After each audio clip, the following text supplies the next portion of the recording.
Po príchode do Považskej Bystrice hostia, ktorými boli Teodor Kryška, Milan Stanislav Ďurica a František Vnuk, boli prijatí primátorom a viceprimátormi Považskej Bystrice na Mestskom úrade. Stretnutia sa zúčastnil aj hovorca z Biskupského úradu v Žiline Peter Holbička a František Galvánek z Považskej Bystrice. Zastúpenie mala aj Považská knižnica, ktorá bola organizátorom podujatia. Považská Bystrica bola pre mňa iba geografický pojem. Tá návšteva u vás mi dovolila objaviť, že je to mesto vysokej kultúrnej úrovne, jedinečne organizovanou knižnicou, kde medzi vedením mesta a kultúrnymi inštitúciami je príkladná spolupráca. Toto je moja najkrajšia spomienka, lebo nie je veľa miest na Slovensku, kde sa dá niečo podobného zažiť. Bol to veľmi milý zážitok. A stretli sme sa tam skutočne s ľuďmi, ktorých srdcia bijú, povedal by som, tým istým pulsom ako naše srdcia. A odnášali sme si veľmi pekné dojmy, ktoré sa, povedal by som, nevymazateľne zapísali do našich duší. Tiež by takých obcí bolo na Slovensku čím viacej. Tieto návraty majú u každého toho Slováka, čo žije v exíle, najmä dlhé roky, inú motiváciu. Prvá motivácia bola, a to môžem dosvedčiť, ísť domov, pomôcť Slovákom, ktorí boli 40 rokov prakticky izolovaní od sveta, dať im k dispozícii vedomosti, skúsenosti, ktoré tí ľudia nedobudnuli vo svete. Najvýraznejšie to prejavujú naši umelcov. Máme v zahraničí umelcov, ktorí dosiahli špičkové pozície. Taký Stano Tusi, ktorého tu vidíte za vašim chrbtom, je dnes profesorom na Umeleckej akadémii vo Florencii. Prišiel, pokúšal sa urobiť výstavu, absolútna ignorancia zo strany slovenských umelcov, zo strany tlače, zo strany, tak si povedali, keď nás nechcete, s Pánom Bohom, väčšina z nich zaujala veľmi chladný postoj k Slovensku a Slovákom. Ja som 43 rokov nemohol vstúpiť na slovenskú pôdu. A ja ako chlapec slovenskej dediny som bol veľmi pripútaný k tejto krajine. A keď sa vyskytla prvá príležitosť, samozrejme, využil som ju a prišiel som sem vlastne pookriať, oživiť, nabiť ten vybitý akumulátor novou silou. Hoci nenašiel som všetko tak, ako som očakával, za tých 43 rokov sa veľa zmenilo. Som bol nesmierne vďačný Pánu Bohu, že som sa toho dožil. A odvtedy, od roku 1990, sa sem vraciam každý rok. A za každým sa vraciam s radosťou. Žijem v Bratislave, ale sa snažím aspoň raz za 2 mesiace ísť do rodnej obce. Nielen preto, že tam na cintoríne ležia moji rodičia, bratia, príbuzní a tak ďalej. Ale hlavne preto, aby som znovu prešiel tými chodníkmi, ktorými som kedysi chodieval. Tvárnosť chotára aj tvárnosť dediny sa zmenila. Ale ešte čo si tam ostalo, čo človeku milo a ľahodne padne. To sú, hovorím, zážitky neoceniteľné. Ich hodnota sa nedá vyjadriť ani v peniazoch, ani v nejakých iných valutách. Jedno zo sklamaní, ktoré som zažil tu na Slovensku, že slovenský priemysel sa nachádza väčšinou v cudzích rukách a že slovenská tlač a vôbec slovenské oznamovacie prostriedky vlastnia cudzinci. Tu nemáme ani jeden denník, ktorý by rešpektoval cítenie pospolitého ľudu a tú slovenskú vec obhajoval tak, ako by sa na dôstojný národný časopis patrilo. Spomedzi týždenníkov, to je zase to isté. Každá záujmová skupina má svoj vlastný týždenník alebo mesačník, ale vlastníkom je cudzinec, ktorý potom diktuje niekde priamo, inde nevtieravo, ale tým zákernejšie svoje vlastné idei. Je niekoľko náboženských časopisov, ktoré sa vymykajú tomuto všeobecnému pravidlu, ale aj tam sú určité témy, ktorých sa naši redaktori boja. V tomto ohľade treba vyzdvihnúť odvahu a statočnosť dvojtýždenníka Kultúra a jeho šéf-redaktora Teodora Kryšku, že poskytuje priestor na vyjadrenie tých myšlienok a tých názorov, ktoré nemajú prístup k iným časopisom. Tlač a televízia a rozhlas by mali odzrkadľovať cítenie ľudu a mali by byť v službe toho ľudu, rešpektovať jeho postoje, jeho snahy, idei a túžby. Toto sa bohužiaľ nerobí. My máme tzv. Mienkotvorné časopisy a denníky, ktoré nerobia nič iného, ako vymývajú mozgy našim ľuďom, snažia sa im zoškliviť veci, ktoré by mali byť sveté. Ako láska k národu, láska k práci, láska k pravde. Kultúra má svojom podtitulku dvojtýždenník závislý od etiky. Čiže etika to je mravnosť.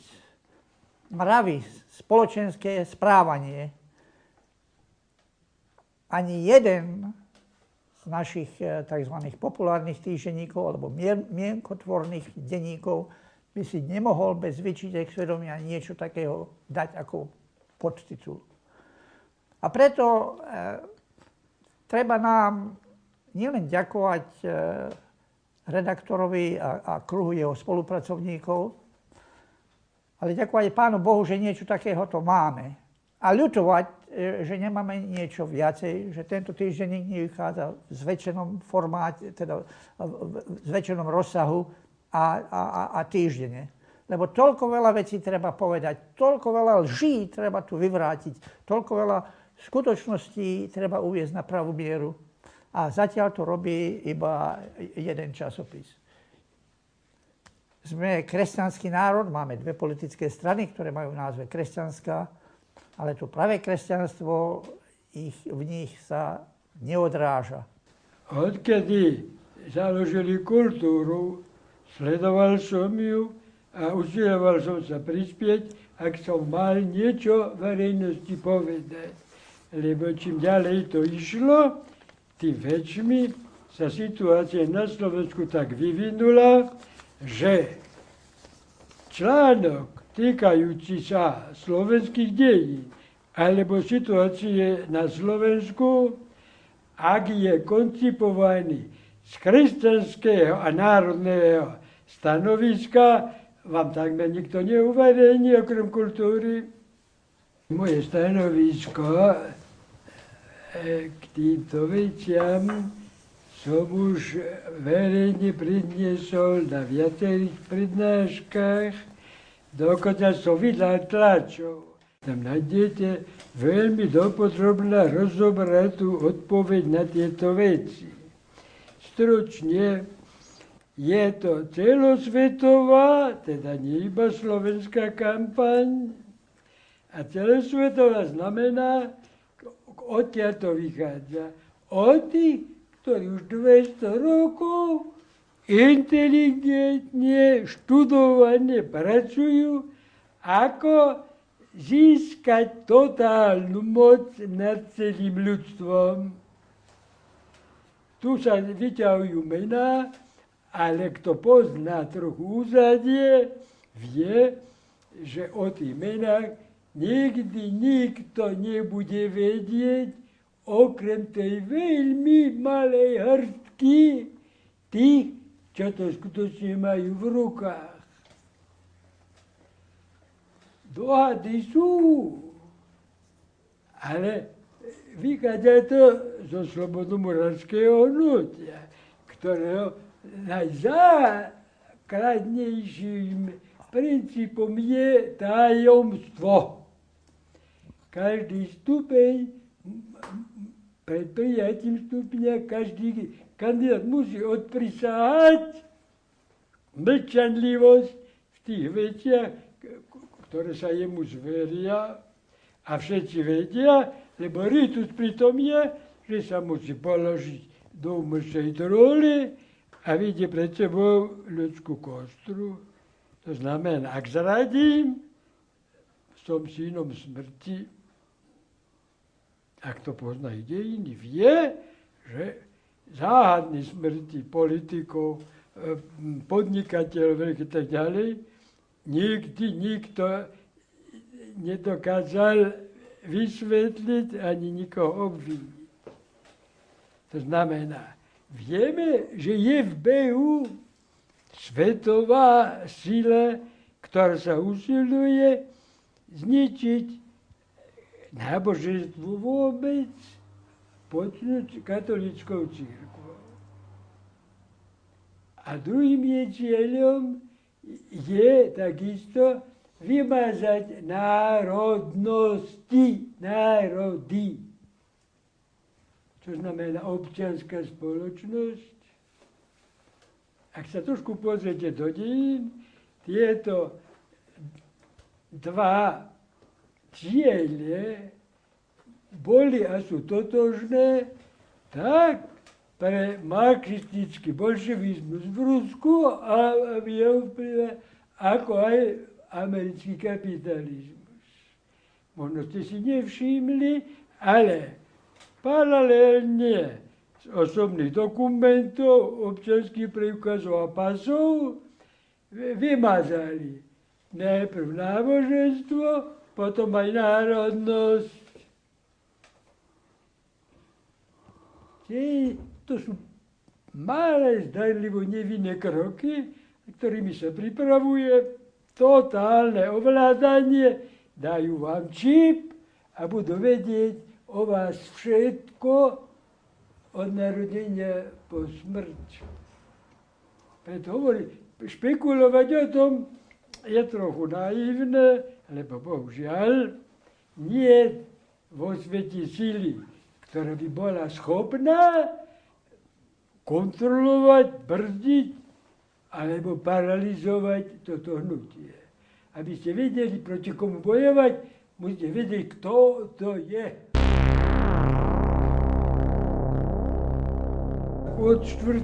roku už mám celkom konkrétne spomienky a bolo to hlavne na každoročný výlet z mojich rodných Krivian až do Iglova, tak sme my na východe nazývali, aj podnes nazývame Spišskú Novú Ves.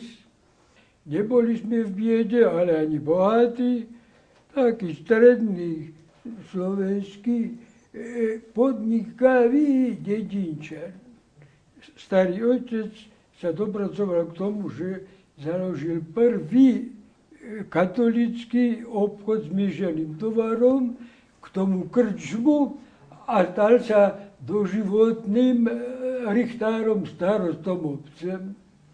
Takže náš dom bol aj strediskom obce a pretože si obstarával výborné tokajské víno v tom hostinci, tam sa stretávala aj inteligencia z Teletorickej doliny. Vyrastal som v dedinskom prostredí a v tom čase platilo príslovie dedina to je jedna rodina. Naša obec mala vyše 500 obyvateľov, ale každý každého poznal, každý o každom vedel, čo sa vedieť mohlo. A navzájom sme si pomáhali. Boli síce medzi nami aj spory, aj hádky a tak ďalej, ale v čase núdze, krízy alebo nejakej katastrofy tá súdržnosť a tá vzájomná pomoc bola priam nepochopiteľná pre človeka 21. storočia.